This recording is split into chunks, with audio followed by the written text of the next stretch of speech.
Blood, threats and tears, inside Diddy's nightmare workplace. This month, the world witnessed surveillance video that would forever change whatever reputation remained for Sean Diddy Combs. The undeniable imagery of Combs beating his ex-girlfriend Cassie in a hotel hallway left no doubt in the minds of anyone who watched it that the hip-hop superstar was, at the very least, an abuser. Combs had already been accused of a slew of horrifically violent behaviors after Cassie first alleged that she suffered beatings, psychological torment, and more at his hands in a lawsuit against him last November. Since then, 6 more suits have emerged, alleging the rapper and former brand mogul engaged in rape, assault, forcible drugging, and even a sex trafficking operation. Now, 5 former Combs employees told the Daily Beast that the rapper's allegedly abusive tendencies in his personal life extended to a disturbingly toxic work environment. Former employees of Combs' lifestyle brand Jana-Ojana and Blue Flame, his now shuttered advertising agency, recalled erratic behavior while in Combs' employ, including instances where he grabbed, berated, and threatened them. These former staffers spoke to the Daily Beast under condition of anonymity out of fear of retribution.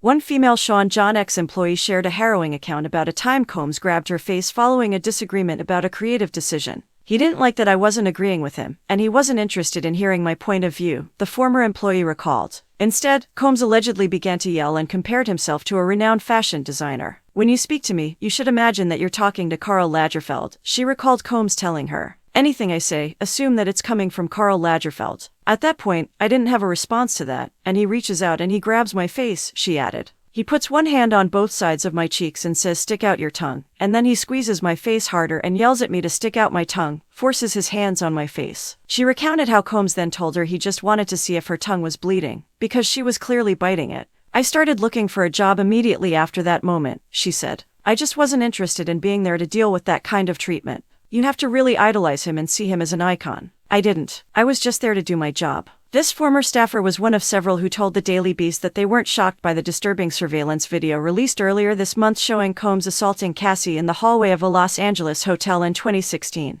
After CNN published the footage, the rapper apologized, telling fans, "I hit rock bottom. I make no excuses. My behavior on that video is inexcusable. I take full responsibility for my actions in that video. I'm sorry that it took this long," the ex-staffer said. "I hope he gets what's coming to him." Another former employee told the Daily Beast that he was fired after making eye contact with Combs, visibly expressing disappointment when the mogul showed up hours late for a meeting. From the employee's perspective, Combs took the look that I gave him personally. There was erratic behavior, there was definitely what I would consider mental abuse, how he spoke to us as employees, the person said, adding that he often worked from 7 a.m. to 11 p.m. because of Combs' demands and the culture of fear the rapper had created in the workplace. "There was a lot of profanity, kind of aggressive, in your face, physically in your face, kind of stuff," the employee said. This former Jana-Ojana employee said the work environment was like Game of Thrones, with everyone walking on eggshells, and some colleagues throwing others under the bus to stay in Combs' good graces. The employee added of their time at the company, "When people ask me about it, I always tell them it was the worst experience I ever had in my life." In one meeting, this employee recalled, a designer informed Combs his team was inundated with work and couldn't complete a specific project. Combs, then known as Puffy, stopped in the middle of my presentation, told him he wasn't inundated with shit, and to say it one more fucking time, and walked up to him face to face, lip to lip, and said, "Say it one more time, motherfucker." The ex-employee continued, he felt as though he should never be questioned and what he says is what it is. During one episode at Fashion Week, his relationship with his boss changed for good.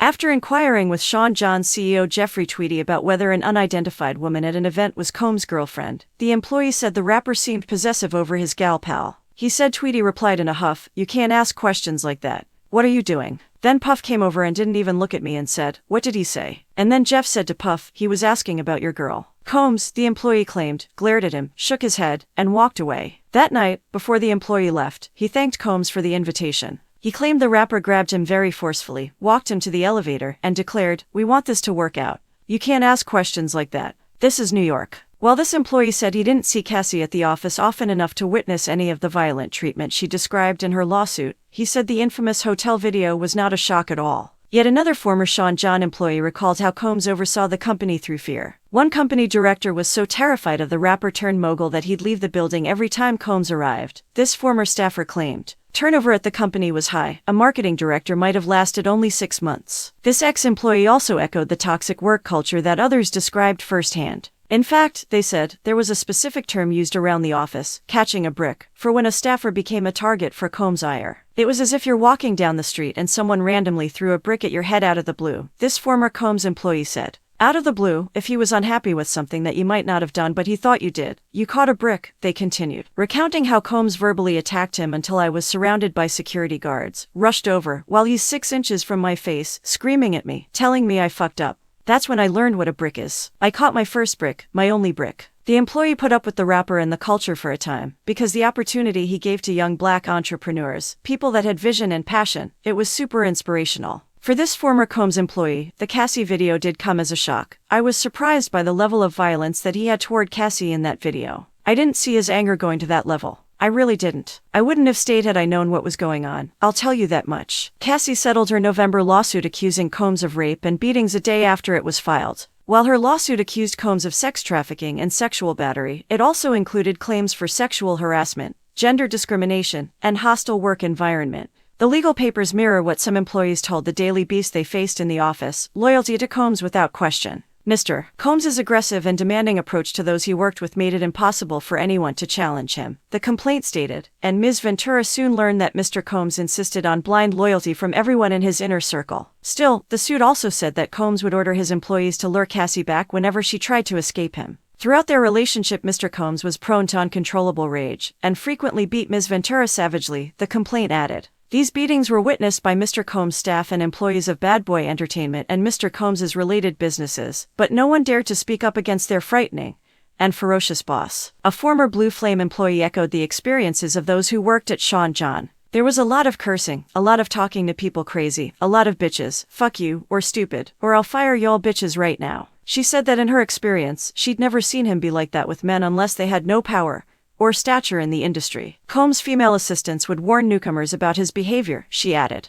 Everyone was kind of cautioned that, oh, he might say something weird or something off, but we're told they should just turn the other way. His assistants and representatives would be like, we just keep it moving. He has so many assistants, I can't remember who they all were. Although women were treated the worst in her experience, the former employee underscored that a substantial portion of the rapper's success is owed to women. I think the public persona of him is around a lot of men.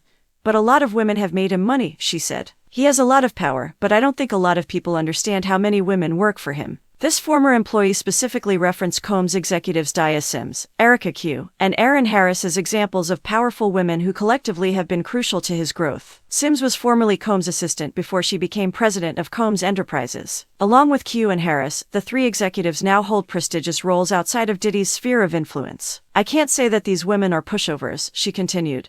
They are fucking brilliant if you ask me, but I would hope that power didn't come at the cost of them turning a blind eye to other people's suffering. Sims, Q, and Harris did not respond to the Daily Beast's requests for comment. Not everyone who spoke with the Daily Beast had such a poor experience, but even those with positive things to say about working with Combs acknowledged that he could be intimidating and scary and mean or were aware of rumors about his abusive behavior. One person who worked closely with Jana-Ojana and Combs, and who was provided to the Daily Beast by Combs representatives in lieu of an official statement, said the above horror stories were simply not the experience that I had. I don't think he was exceptionally crazy, he said. It was intense work, the hours were not normal, but I spent so much time up there, and I never heard any of this stuff, he said, adding he'd never seen Combs talk down to or be aggressive with an employee. He could be intimidating and scary and mean, but there was always this underlying professionalism to him, he added. You felt like he was pushing you to get the absolute best last little bit out of you. Another former employee at one of Combs' companies, who asked to remain anonymous in order to speak freely about her experience, also said the rapper treated her well. He lives up to everything, she said, referring to his standards and successes as a businessman. However, she added, you learn to understand what you are dealing with. Before she took the job, she was warned that Combs was unconventional to work with, but actually ended up liking him. We had to learn to get along together, she explained. This insider did say that the workplace was full of rumors that Combs' relationship with Cassie was volatile. After seeing the hotel video last week, the former employee said she'd washed my hands of the mogul. I'm done, she said. I didn't even listen to the apology. It's not worth my time. The latest lawsuit against Combs, filed last week by April Lampros, accuses him of battery and sexual assault in the 1990s. And just this week, reported that Combs' accusers would appear before a federal grand jury, as the U.S. Justice Department potentially seeks an indictment against the rapper. One former Jana-Ojana employee told the Daily Beast she was disgusted by the hotel surveillance video. The video disgusted me as both a woman and someone who used to take pride in working at Jana-Ojana, she said. I am shocked because he has always claimed to be a God-fearing person. But there is no God in abusing a woman you claim to love.